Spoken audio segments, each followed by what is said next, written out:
तो notebook channel में आपका स्वागत है। साक्षात्कार की सीरीज में आज हम आपके लिए लेके आए नया टॉपिक, जिसमें हम बात करेंगे क्या है आपकी स्ट्रेंथ एंड वीकनेस।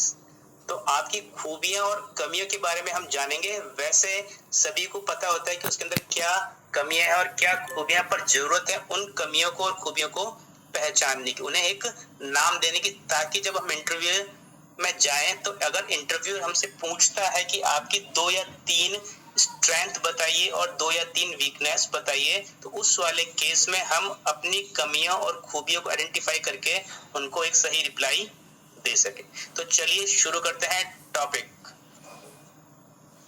देखिए, स्ट्रेंथ और वीकनेसेस जो भी है उसमें बैलेंस होना बहुत जरूरी है। तो हमारी जो भी स्ट्रेंथ होंगी और जो भी हमारी वीकनेसेस हैं उनमें कॉन्ट्राडिक्शन नहीं होना चाहिए जब भी हम इंटरव्यू में रिप्लाई करते हैं। कहने का मतलब ये है कि हम कोई ऐसी स्ट्रेंथ ना बताएं कि वही हमारी वीकनेस भी कहीं ना कहीं डिपिक्ट करती हो। फॉर एग्जाम्पल, अगर मैं बोलूं कि मैं बहुत बैलेंस पर्सन हूं और साथ में मैं अपनी वीकनेस में ये भी बता दूं कि मैं जो हूँ वर्कहोलिक हूँ, तो वर्कहोलिक और बैलेंस जो है वो दोनों ही कॉन्ट्राडिक्टरी है। तो ये दोनों अगर आप स्ट्रेंथ और वीकनेस में बताएंगे तो इंटरव्यू को साफ जज हो जाएगा कि ये आपस में सही रिलेशनशिप नहीं बता रहा है। मींस इसकी जो स्ट्रेंथ है वो ये सही नहीं बता रहा है, ये रटी रटाई स्ट्रेंथ है। तो आपको इस चीज का बेहद ध्यान रखना है। अपन कोशिश ये करेंगे कि यहाँ जो भी मैं स्ट्रेंथ आपको बता रहा हूँ उसमें से जो भी आपके लिए मोस्ट सुटेबल है, मींस आपको फील होता है कि वास्तव में ये कहीं ना कहीं आपकी स्ट्रेंथ है, उस पर अगर आप थोड़ा वर्कआउट करेंगे तो that will be your purified strength. और वीकनेसेस भी बताऊंगा, तो उसमें से कोई भी एक वीकनेस या 2 वीकनेस जो आपको लगता है कि आपकी कहीं ना कहीं है और आप उसमें सुधार करना चाहते हैं, कर रहे हैं, तो आप उसको भी वीकनेस के रूप में बता सकते हैं। तो चलिए अब बात करते हैं हम स्ट्रेंथ की। देखिए, स्ट्रेंथ को हमने यहाँ 2 पार्ट्स में बांटा है, एक तो सिविल सर्विसेज वैल्यू और दूसरा क्रिएटिविटी के रूप में। तो सिविल सर्विसेज वैल्यूज में हम सेकंड ARC मतलब सेकंड एडमिनिस्ट्रेटिव रिफॉर्म कमेटी जो थी उसने जो भी ट्रेड्स बताए हैं एक सिविल सर्वेंट के, हम उसके बारे में बात करेंगे, लेकिन not as it is, because कि कई सारी ऐसे ट्रेड्स हैं जो कि आप खुद से नहीं बता सकते, वो जज करने की चीजें हैं which is judged by other people. अगर आप वो बताएंगे तो अपने मुंह मियां मिट्टू बनने वाली बात होगी। फॉर एग्जाम्पल, यदि मैं कहूं कि मैं बहुत इंटीग्रेटेड पर्सन हूं, तो ये सही नहीं है, क्योंकि ये जज किया जाता है दूसरों के द्वारा। दूसरी बात, अगर मैं बोलूं मैं बहुत ऑनेस्ट हूं, तो ऑनेस्ट जो है वो आपकी खुद की क्वालिटी तो है, पर वो आप खुद जज नहीं करते, सामने वाला जो है वो बता पाएगा कि आप रियल में ऑनेस्ट हैं या नहीं। तो इसीलिए हम ऐसी क्वालिटीज की बात करेंगे, ऐसी सिविल सर्वेंट मेरिट्स की बात करेंगे जो कि आप में होना चाहिए और आप खुद उसको बता सकते हैं। और साथ में बात करेंगे हम कुछ क्रिएटिविटी की भी। तो चलिए शुरू करते हैं सिविल सर्विस वैल्यूज के बारे में। देखिए, आप इंटरव्यू को बता सकते हैं कि सर मेरे में बहुत ऑब्जेक्टिविटी है, मैं बहुत ही न्यूट्रल पर्सन हूँ। मैं जितनी भी, अगर मेरे पास कोई भी बात आती है तो मैं उसके पक्ष और विपक्ष दोनों को देखकर, सारी जानकारियां जुटाकर तभी सही से निर्णय लेता हूँ। मैं ऐसा नहीं किसी एक पक्ष के प्रति अपना निर्णय ले लेता हूँ, मीन्स मैं प्रिजुडाइज नहीं हूँ। तो आप ये बता सकते हैं कि मैं बहुत ऑब्जेक्टिविटी रखता हूँ। सेकेंडली, आप बता सकते हैं कि सर मेरा क्विक डिसीजन मेकिंग जो है वो मेरी कैपेसिटी है। क्यों? क्योंकि मैं कोई भी निर्णय जो है वो तुरंत ले लेता हूँ, और एक सिविल सर्वेंट जो होता है उसमें ये क्वालिटी होनी चाहिए कि वो एक क्विक डिसीजन ले सके, क्योंकि कई बार ऐसी सिचुएशन आ जाती है तब सिविल सर्वेंट को तुरंत डिसीजन लेने पड़ते हैं।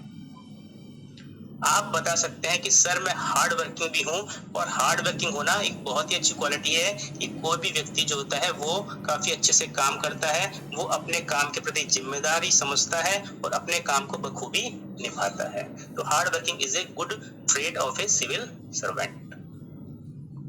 साथ में सिविल सर्वेंट के लिए आप बोल सकते हैं कि सर मेरे में काफी पेशेंस है, और एक सिविल सर्वेंट में पेशेंस भी होना चाहिए, क्योंकि कोई भी रिजल्ट जो होता है, कोई भी रिफॉर्म अगर आप सोसाइटी में करते हो, कोई भी काम अगर आप एग्जीक्यूट करते हो, तो उसका रिजल्ट जो है वो आपको तुरंत ही नहीं मिल जाता, उसके लिए कुछ समय लगता है, उस समय के बेसिस पर वो रिजल्ट आता है।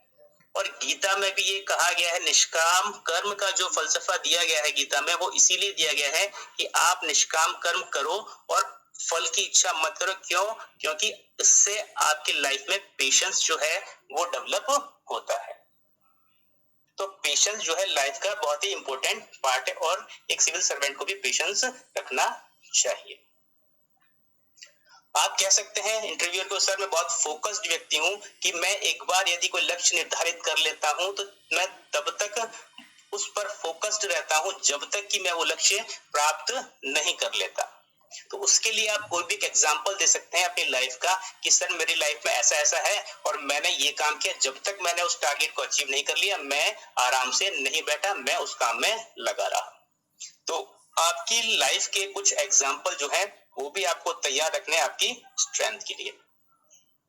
आप बता सकते हैं कि सर मेरे में बहुत एम्पैथी है, जब भी मैं किसी व्यक्ति को परेशान देखता हूं तो मैं कोशिश करता हूं कि उसकी समस्याओं को सुलझा लूं और उसी के अनुसार मैं काम करता हूं। You can say that I have a compassionate person. यदि मैं किसी व्यक्ति को द्रवित देखता हूं या दुख में देखता हूं तो मैं खुद को, अपने आप को भी उस सिचुएशन में रखता हूं और समझ पाता हूं कि वो व्यक्ति वाकई बहुत दुखी है और मैं कोशिश करता हूं उसके दुख को या उसके कष्ट को मिटाने की। तो ये वैल्यू जो है एम्पैथी और कंपैशनेट, ये आपने एथिक्स में भी पढ़ा है, बट अब जरूरत है आपको अपनी इसको स्ट्रेंथ बनाने की। You can say that I M sensitive person regarding any gender and regarding any race। Means यदि कोई, मतलब आप जब भी कोई बात करते हैं तो उसमें आप कोशिश करते हैं कि कोई ऐसी बात ना बोल दे जो किसी जेंडर के प्रति बायस्ड हो या फिर किसी रेस के प्रति बायस्ड हो। तो आप बहुत ज्यादा सेंसिटिव हैं, आप इस चीज का बेहद ध्यान रखते हैं कि किसी जाति धर्म के प्रति कोई भी गलत बात आपके मुंह से ना निकल जाए। आप कह सकते हैं कि सर मैं बहुत इमोशनल इंटेलिजेंट हूँ। इमोशनल इंटेलिजेंट का मतलब यह है कि मैं ना तो क्रोधित होता हूँ और ना ही मैं शीघ्र कोई भी ज्यादा खुश होता हूँ तो मैं कोई भी निर्णय लेता हूँ। मतलब मैं बैलेंस करके अपने आप को चलता हूँ, तभी मैं डिसीजन इजीली ले पाता हूँ। जैसे कि गीता में भी कहा गया है कि कभी भी कोई भी डिसीजन उस कंडीशन में नहीं लेने चाहिए जब आप बहुत ही ज्यादा क्रोधित हो या फिर बहुत ही ज्यादा खुश हो। इन दोनों ही केसेस में अगर आप कोई डिसीजन या निर्णय लेते हैं तो ये निश्चित रूप से आपको परेशान करेगा, कहीं ना कहीं आपके लिए परेशानी का सबब बनेगा। तो इसीलिए आप अपने इंटरव्यूअर को बोल सकते हैं कि सर मैं इमोशनल इंटेलिजेंट व्यक्ति हूँ, मैं ना तो क्रोधित होता हूँ और क्रोध भी अगर होता हूँ तो मैं बहुत ही जल्दी शांत हो जाता हूँ और फिर मैं कोई भी डिसीजन ले पाता हूँ।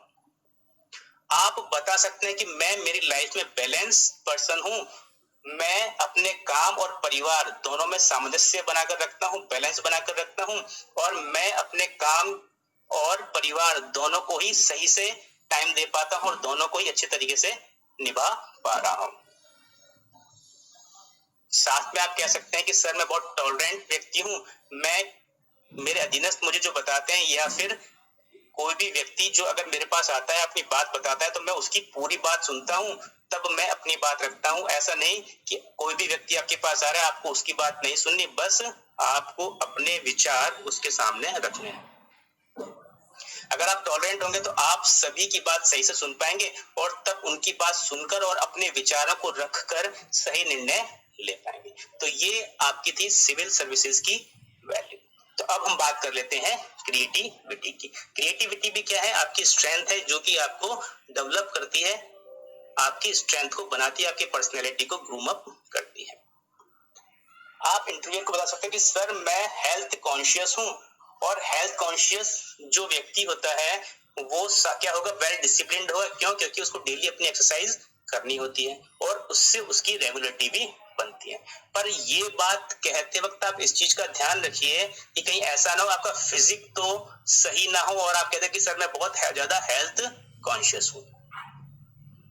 कहीं तो वो आपको देखते समझ जाएगा कि यार ये मोटापे से ग्रस्त है या ये फिट नहीं दिख रहा और फिर भी बोल रहे हैं कि मैं बहुत हेल्थ कॉन्शियस हूँ। आप ये कह सकते हैं कि सर मैंने अपने आप को हेल्थ कॉन्शियस बनाया है और मैं कोशिश कर रहा हूँ इसके ऊपर काम करने की।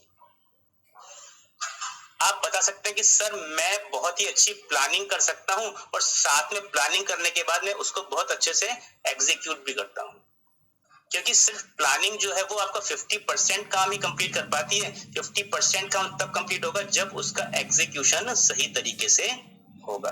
तो आप बोल सकते हैं कि मैं प्लानिंग और एग्जीक्यूशन दोनों में ही अच्छा कर पाता हूं।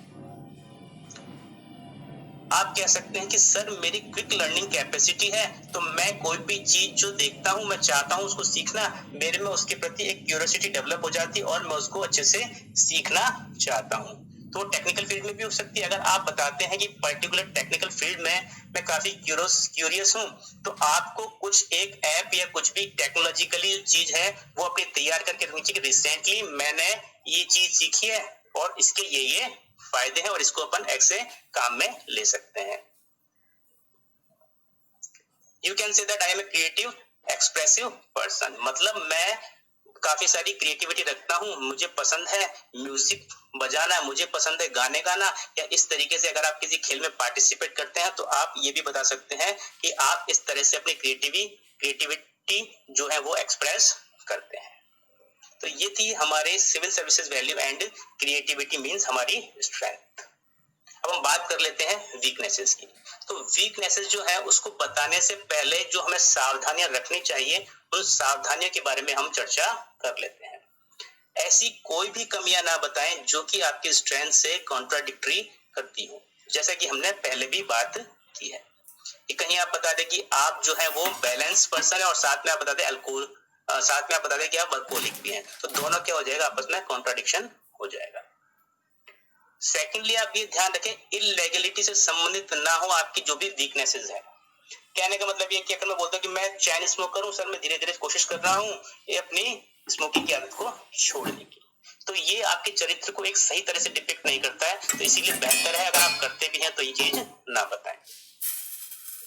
आप ये ना बताएं कि आप कोई भी ऐसी बात ना करें इससे इंटरव्यूअर को लगे कि आप इनसेंसिटिव हैं, मींस किसी भी महिला के प्रति या फिर किसी भी जाति के प्रति या किसी लिंग के प्रति कोई भी ऐसी बात ना बोलें या एलजीबीटी समुदाय के प्रति जो कि आपकी इनसेंसिटिविटी को शो करती है।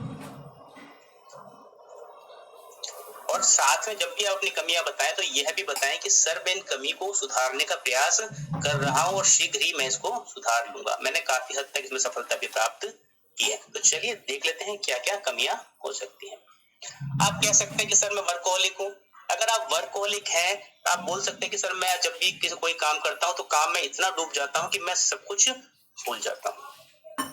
तो ये जो कमी है ये आपको इंडिविजुअली परेशान कर सकती है, आपको फैमिली के प्रति आपकी जो रेस्पॉन्सिबिलिटी है उसको थोड़ा सा कम ज्यादा कर सकती है, पर समाज के पॉइंट ऑफ व्यू से और आपकी ऑर्गेनाइजेशन के पॉइंट ऑफ व्यू से ये ठीक है, मतलब इतनी नेगेटिव नहीं है। आप कह सकते हैं कि सर मैं ओवर सेंसिटिव हूँ, जब भी मैं कहीं पे कोई एक्सीडेंट देखता हूँ या किसी को परेशान होता हुआ देखता हूँ तो मैं बहुत ज्यादा दुखी हो जाता हूँ और कोशिश करता हूँ कि मैं इसकी समस्या का समाधान कर दूं। आप कह सकते हैं कि सर मैं अपनी डाइट पे कंट्रोल नहीं कर पाता, यदि मैं कहीं पे खाना खाने जाता हूँ तो बस मैं कोशिश करता हूँ कि कंट्रोल करूँ, मैं डिसिप्लिन चाहता हूँ उसमें भी, पर मैं नहीं कर पाता और मैं काफी ओवर ईटिंग कर लेता हूँ। आप अपनी कमी में बता सकते हैं कि सर मैं इंट्रोवर्ट मतलब अंतर्मुखी हूँ, तो इस वजह से मेरी सोशल गैदरिंग है वो थोड़ी सी कम है। अब इंट्रोवर्ट होने की वजह से आप जो है वो अपनी भावनाएं जो है वो सही से भी एक्सप्रेस नहीं कर पाते हैं, तो आप बोल सकते हैं इंट्रोवर्ट के बारे में। आप कह सकते हैं कि सर मेरा टाइम मैनेजमेंट बहुत पुअर है, मैं चाहता हूं कि डेली सुबह जल्दी उठूं, बट कोशिश करते करते भी मैं सुबह जल्दी नहीं उठ पाता। और कई बार ऐसा भी होता है कि यदि मैं कोई वीडियो गेम खेलने लगता हूं, मैं डिसाइड करता हूं कि मैं इसे 1 घंटे 1.5 घंटे खेलूंगा, पर मैं उसे 2 घंटे 3 घंटे कब निकल जाते हैं मुझे इस बात का पता ही नहीं चलता। तो टाइम मैनेजमेंट भी क्या है आपके लिए एक समस्या है इंडिविजुअल लेवल पर। आप बता सकते हैं कि सर मेरा आर्टिस्टिक एक्सप्रेशन जो है वो कमजोर है, मैं पेंटिंग कैलीग्राफी म्यूजिक सीखना चाहता हूं, मैं कोशिश भी करता हूं पर मैं सीख नहीं पाता। आप अपने एंगर को भी बता सकते हैं कि सर मैं अगर कोई गलत चीज देखता हूं न्यूज़पेपर वगैरह में या कहीं भी ऐसी कोई घटना सुनता हूं तो मैं बहुत जल्दी क्रोधित हो जाता हूं और उस क्रोध को शांत करने में मुझे काफी वक्त लग जाता है। तो एंगर भी आप बता सकते हैं कि आपकी ये एक वीकनेस है।